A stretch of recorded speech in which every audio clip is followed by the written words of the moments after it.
But when you look at this team, Feliz, I can't look the camera in the eye and tell the fans at home that I feel like strides have been made, that improvement has been made, that this team has come with thorough strategies, very well prepared for the teams they face. I cannot tell a lie about that. And, you know, there's a lot of time you say, well, they tried their best and it just wasn't good enough. I don't even know if I could say that about this team today. New roster, obviously some shifts occurred after Phase 1. Well, they come in here and it's just a complete outclassing. And I don't know what the answer is, but I agree with you. I think we need to see something unique. We need to see something different. Playing Standard against a team that is 4 tiers above you is just not the play. It just isn't. I think everyone knows in Feliz as well. It's just that they can't really expose anything else that they want to. Like they also do scrim a lot. They do scrim a lot. It's just the experience gap that is getting bigger and bigger even more. Maybe they're trying in scrims, maybe it doesn't work, so they're not really coming up with something crazy, even if they want to. At the level where they are, maybe it doesn't work compared to all the higher teams. I think they have a long way to go still. And see the laughs here? So they tried the gamble again, where they were hoping to get the Ballistix ban away from the Genji or the Rainer so they could take one. It did not work. That's why you see the insta-laugh from Dudu right afterwards. And they take the Malfurion pick. Took them a while to deliberate, but they were hoping for a gift here from Ballistix. Ballistix will do no such thing. They will play to win. They will play as if they're playing to kill the greatest foe that has ever existed every time they play. So no, they will not leave the Rainer open. They will not leave the Genji open. And very likely, they will once again take the Phoenix here. This time they take Urel with it because it's not a map where Dahaka can shine in the same way. I really wish they go back. We did see very few picks of Greymane last weekend. I wish both Glug and also Feliz go back to what they're really good at. Greymane's actually not in a bad place in the meta right now. If you're really considering about DPS choices, and you can't really make that work too well. In this case, taking it away from SCSC. Pretty good choice on there, but I think their real power really stays with that Greymane hero. Maybe it's time to really look back on yourselves and see how did we actually come here to HGC? Through what? With Greymane, some double support, that's a long time ago, but double support doesn't really work anymore. Greymane, that could actually be a thing. I mean, I completely agree with you. You have to know what your strengths and weaknesses are as a squad. The moment you lose sight of that and you try to think that you are something that you're not, then, you know, that's when your weaknesses show brighter than ever. That's when your enemy team is going to dominate you even harder. It's when you're trying to play something that doesn't play to your strengths. I mean, Dudu is a legendary player. He has been a great DPS for, this is now his third year, of Professional Heroes of the Storm. They grabbed the Dahaka early. They expected a global to come out for SDE. That's going to be the Falstad here with the Rhaegar. Bit of a surprising support pick here. And instead they were taking down the tank picks. As Feliz, I think they're just going to go grab Diablo instead of Johanna this time. Okay, with Void combo. Zeratul, of course. So they're going way back here. But I like this. This is a departure from the norm. This is a departure from just trying to play the meta heroes that they're not well versed on. OJ has played 2 games of Diablo. This will be his 3rd career-wise in this phase. In terms of the entire year, it'll be his 4th. Played his only consistent hero actually in phase 1 was the Diablo. So let's see how it pays off They picked a combination comp. There's a lot of CC here. You can either Void into APOC, or you can Void into Arrow into APOC. There's a lot of different ways to make stun combos work with this composition. Also Twilight if you want to go full wombo combo. I think yeah. either if you go full wombo combo or just not go wombo combo at all, just pick Lightning and just the damage from due to 0-2, I think that's also okay.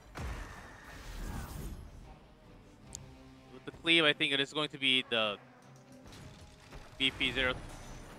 What's happening? I thought I was lagging for a second. Nah, STE is just having a good time. 10초 남았다. I couldn't tell you how that's done, but 4, 3, 2, that's some sort of special talent he's got there. 전투를 시작하자. All right, G-Clef. I think Let's see how that's this the level moment. 1 plays Let's out. see. Ballistix, they just grab comfort picks with the Rel. They have a lot of peel. Even more escapes with Hooligan being down. Not in state here instead of going to the top lane, but he is going to go up now. Window is missed for an early pick. So just going to start working on the top wave. We will see a Phoenix rotation up. Hidden from Feliz. Let's see if the stun connects. It does. Triple rotation up here. Burrow avoids some of the damage. He's going to look for a second Burrow away. The survive, though. He survives. Right after all the CCs were out. There was an early Burrow, so he had to just escape. Notice the bot lane, though. Still being dominated by Ballistix for the moment.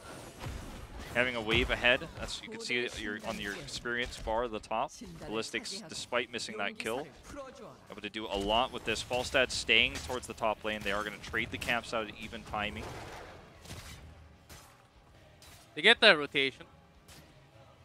Work for Feliz because, but Yaga's not going to have that global for somewhat amount of time, which doesn't really matter too much because we have the shrine up now on top.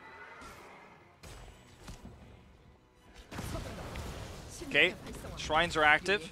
The matchup between Dahaka and Yrel going to be Yrel favored here. Even if the tongue grab hits, you're going to have a rough time as the Dahaka. So top controlled by Jungha. Bottom will require a big rotation. They're going to stick to the meta move right now that with Dignitas kind of, I think, showed us first internationally, is just try to gank the Dahaka over and over and over again. So it doesn't have good escapes, but Hanatan's playing well. What have we here, though? This is a risky situation. Are they going to fail to complete the camp? You know, they nearly did, forcing a bigger rotation. And Ballistix stays up top. They're going to get this healing well. This lane is already a lost lane for Hanatan, but now it's going to be lost even harder. This is where you start chat. It says, guys, like, are we doing camp? Can we defend our fort, please? I think that time is coming. Yep. Just seeing the hammer come out here for Jungha to push them away, so they have more room to break down this fort. They have their own spell armor. Spell armor is being traded, but they're not shooting heroes. They're shooting the fort. The fort doesn't get spell armor. Ooh, it's gonna go down because they have massive sustain as well. Also catching OJ punished a little bit for the late retreat there. And the reason why they were late, first of all, for the rotation, they spent a little bit of a more resource to grab the shrine at the bottom. Oh. Hooligan is in trouble, though. Great toss, excuse me. Hooligan self-heals. It survives. This actually could be a triple kill. Dudu's in trouble. He goes down. Aimer is caught. Hides here, shows himself with a scatter arrow. STE gonna get the blow up. It will be the triple. I'm sorry, Hanatan. All the while, during that time, Hooligan almost got a solo kill on Hanzo. Garrosh almost got a solo kill on a Hanzo. That almost happened. They got greedy, went for the rotation. Were triple killed counter-wise. Now the Dragon Knight is up and taken. After killing top fort, they will now get mid fort. Dragonshire is a map where we see long games, but this game is looking like it might be a little bit different. Usually a long game. And great punish by Ballistix there. As Garrosh, of course, sometimes you forget. Heal himself back as possible. And sometimes with the great armor, you tend to ignore it because it seemed like, even to me, Oh, 0-2 may just get the kill here. Hooligan was actually baiting that, understanding all the damage that was going to come in. Great calculation there by Hooligan. And they also have a global. And with the Falstad joining at the bottom fight, as soon as Hooligan survived, they turned that all around. Yeah, I mean, it was just the counter global there. 2 forts with the first Dragonade. The first one even down before that. Yeah, so 3 forts down at pre-5 minutes. I mean, it's rare. We saw it a few times back in the old MVP Black Sylvanas days to see level 10 before 5 minutes, but we almost got there. We almost had the level 10 before 5 minutes. We're going to have it just afterwards. 502. Insta-locks on all of them, minus the Planet Cracker. He does decide to stick with the Salvo. As Jungha's got such a huge health scaling advantage that even 3 members were not going to take him down. It's hard to get Rail down, and she also has the defenders up now, so it's nearly going to be impossible here. SC has more health and more damage than he's supposed to have at 5.5 minutes into the game, so can almost solo this camp with no problem. Gets the help of Rhaegar over there. Magi jumps in, and they're going to try to make this a keep wall play. Maybe even a keep, because there's no 10 on the other side. Zeratul is going to struggle to do anything in this 4-man. He's better off trying to defend the Falstad mid-push, which he is doing. And this is actually the best. You have your support, you have your range. Spell armor. Irel and Garrosh just take all the damage and peel for the back line as everything for themselves, basically. Okay, Dudu's trying to deal with these Siege Giants. That's like all he can try to do is kill a Siege Giant. He gets one. Well, the second one survives. The Spell Armor is still here with the Wizard minion. Next wave of minions means this is going to be a 6-minute and 20-second keep. As they look to just try to end this game, end the lives of Feliz, they're going for it. Yeah, Core attack. They still have the Spell Armor. The Wizard's still up. Taunt comes through. And OJ does survive for some time, so good bait there. Still pretend they don't really have too much. You could try to look for a kill, but still every single member for Ballistix pretty healthy. Yeah. Ancestral used onto SC to make sure he stays alive. Gust here to make this a 5v2. No 10 still for Feliz, so Naughton gets caught by another stun. The damage coming out from Aimer is too much, though. I think Ballistix is overextended. Core actually does a lot of damage. Yeah. They got too close to the sun, and they got burned. Stun here will be the death of Jungha, as Dudu's able to follow his way in. Magi got that extra Wolf Run speed. Looks like he will just barely be able to get out. And they're going all in. APOC, VP, Twilight Dream. They got to keep down Ballistix, and they are going to massively control the macro against Feliz. Do everything they can to keep the lead that they have. But Feliz, all they need is one team fight, and they need to force a team fight in some way. Will be a Dragon Knight, actually, from this. So it looked to be perhaps a pre-8-minute win for Ballistix and a perfect game. Turns on its head. And honestly, at this stage of the game, this is the closest Feliz has been to a victory in this series. Wouldn't go as far as to say in the tournament, but in this series. Okay, big moment here for Ballistix to try to collapse on this Dragon Knight. APOC does catch. Huge gust from SDE, and the damage is real. The silence, just for desperation here. The Dragon Knight means that Hanzo is not doing anything. They're losing so much damage from him being in the Dragon Knight. Ballistix knows it. That was such a great gust from SDE. It was going to be worse, but Leo actually had a pretty good Twilight Dream to silence all of the members of Ballistix, so they survived for longer of a time. What could have been a disaster for them, which they started with their APOC VP combo. If you don't have the arrow and the damage from Hanzo, but you really rely on the damage of Diablo. They were on the wall, so Diablo couldn't really do too much damage. Zeratul, he took VP, so he lacks in damage himself. Yeah, if you could choose, you would obviously either have Diablo or Dehaka, more so Dehaka in the Dragon Knight, if you could, you know, if the world worked that way and you could idealistically choose. Doesn't work that way, though. They did not. They had Hanzo in the Dragon Knight, missed the damage, missed the follow-up stun from the arrow. Arrow is available now. May have to use it as a desperation measure. Desperate times call for desperate measures as the bottom push is continuing to head towards core. Ballistix will steal this camp. As finally, that bottom camp is cleared. They may just try to push another keep. By now, Feliz, they can't even, they can barely come out of their keep wall. The bottom is always going to be pushing. All the camps already controlled. How to have the VP?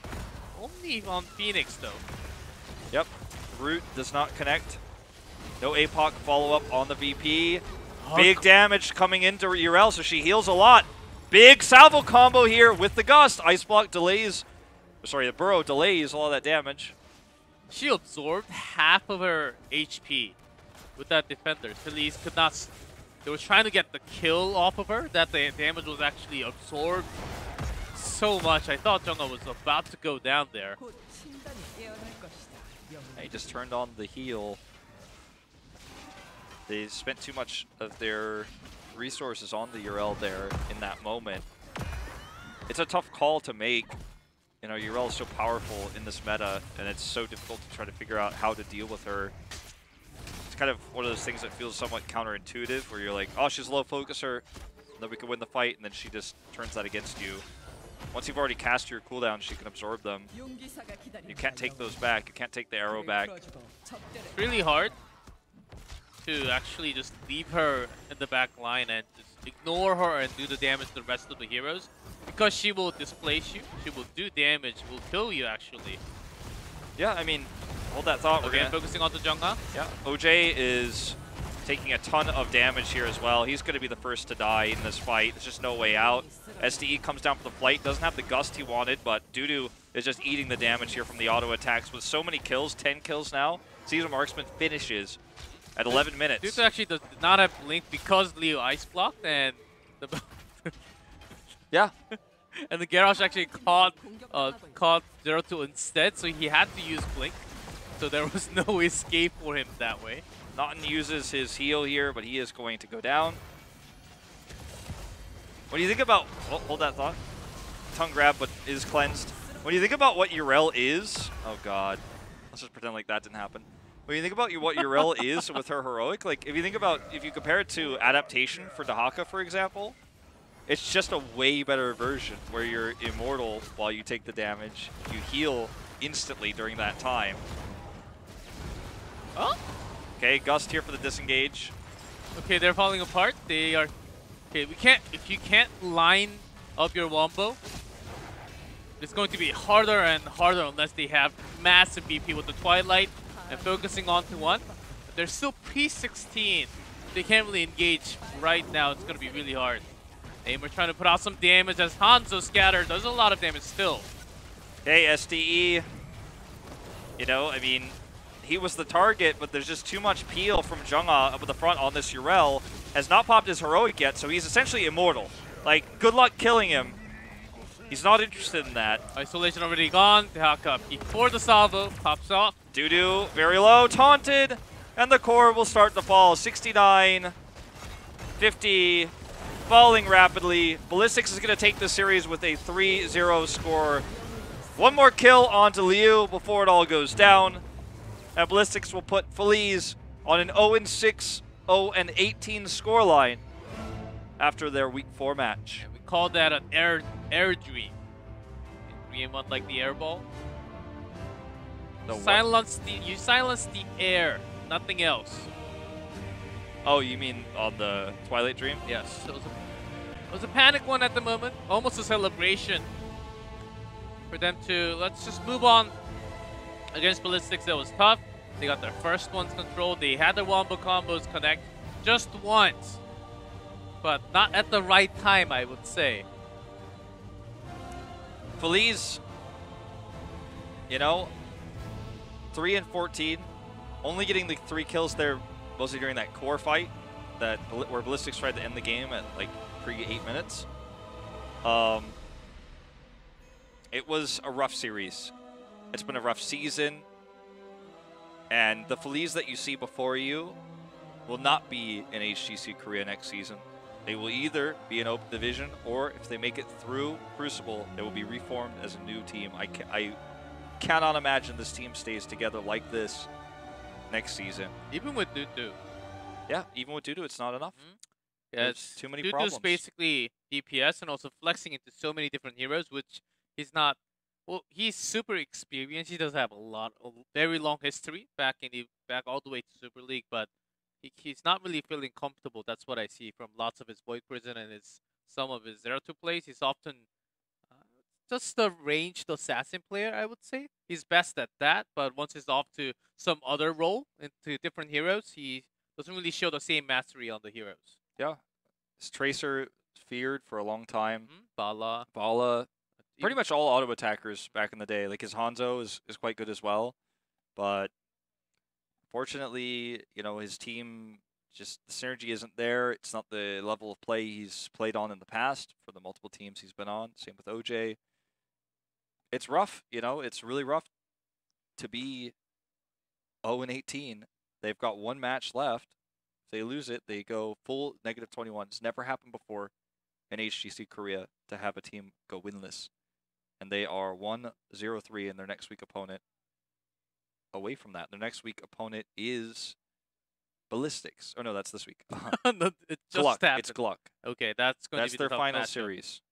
So, you know, it's the final match before we potentially have tiebreakers. And you know, you would think in that series perhaps they'd have the ability to take a game. Gluck's had a shaky season themselves, but Ballistix is just they're down, right? They had a bad midseason brawl.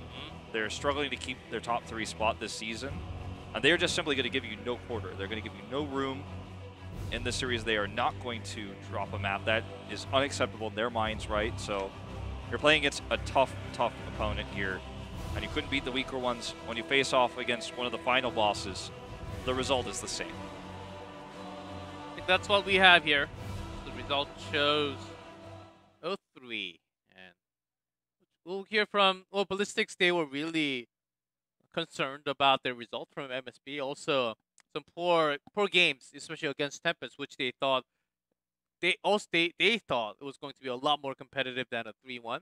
Basically, they had some amazing comeback in one of the games, so they took one game off. But if you look at the entire series, if you think about it as soccer, basically Tempest was holding the ball for 90%, and Ballistix barely got their feet on their ball on their feet, basically. Less than a 10%, I would say.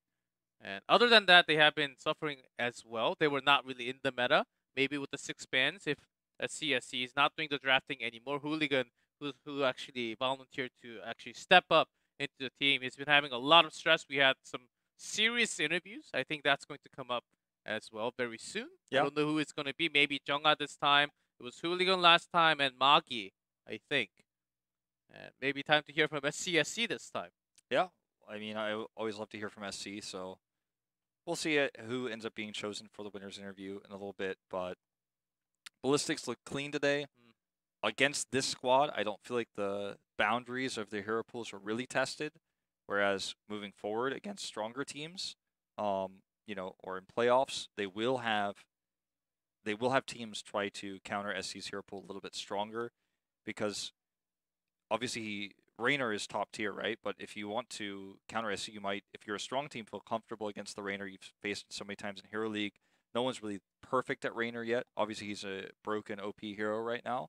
But in future weeks, when Raynor is nerfed, which is very likely, of course, we don't know when that's going to be, but a few weeks left before playoffs, etc., then we'll start to see, I think, a little bit more weaknesses in Ballistix. But in this series, they just could not find a way to make it happen. They were unwilling to play against the Raynor. They tried to get Ballistix to ban something other than the Raynor so they could take it, but they didn't. So Ballistix just kind of came really prepared today for this meta. They showed up, they won. The Lunara pick and the Lunara play, I think, was the best part of Ballistix's, 3-game series here. That was the kind of unusual pick that we've seen slightly rising to popularity in Korea a little bit. Only from Ballistix, though, basically. Yeah. And we don't really see Lunara pick from any other team. I think they have to find few few more of those picks that really shows their color, brings back the memory of 2016, that can still be in the meta, that suits the synergy. And I think that could be their power source actually, compared to like Tempest and Genji, who does not play something like Lunara here. Well, we're going to go ahead and look at game one. We saw the big impact of Leoric here with the very burst-heavy composition, Jaina, Hanzo. As you can see, Aimer is trying to 1v1 SC here in the side. SC forces him away. As we go into Towers of Doom, it got even worse, as unfortunately OJ was caught multiple times and seven-sided struck to death. Mountain dying first. I was even expecting something crazy. That has been happening a lot in Hero League, like Chromie with Joljin, having the time loop along with Guillotine basically securing a kill. Yeah, I mean, could happen with as a wombo combo tool. It's always tough to equate Hero League to pro games, especially when Hero League on the Korean server is like all the pro gamers, and it's very active. If you pop a game faster in Grandmaster in Korea than you do in Platinum League or Diamond League, because the pro gamers use Hero League as practice. There's not a lot of scrims, generally speaking. But when you try to equate that, you know, using those styles and new things against a team that's seen it before on the ladder and they've basically dealt with all sorts of cheese and shenanigery in the past, it's tough. But like, I would have preferred that, because at least we could have said, well, they tried something new, they tried something different, it got countered, or maybe, hey, maybe it catches Ballistix off guard, we have a close game, or maybe even Ballistix drops a map. We didn't have that. We are going to have our winners interview though with Magi here. So Chika, take it away. So let's have an interview with Ballistix, the winner. Second 오늘 match. 대체로 저 좀 봐주세요. 네. Could you look 오늘 at me 대체로 for a 무난한 second? 경기긴 했지만 소감 한마디 듣고 싶어요. Of course, we want to hear from you after 무난하게 you win. 3대 0으로 이겨서 I think that was 그냥 좋았던 것 같아요. an okay 3-0, so 지금 feel 꾸준히 okay right 상승세를 now. 보여주고 있는 발리스틱스인데요. 변화를 시도하고 있다는 멘트를 As you were always saying, you are looking for 같습니다.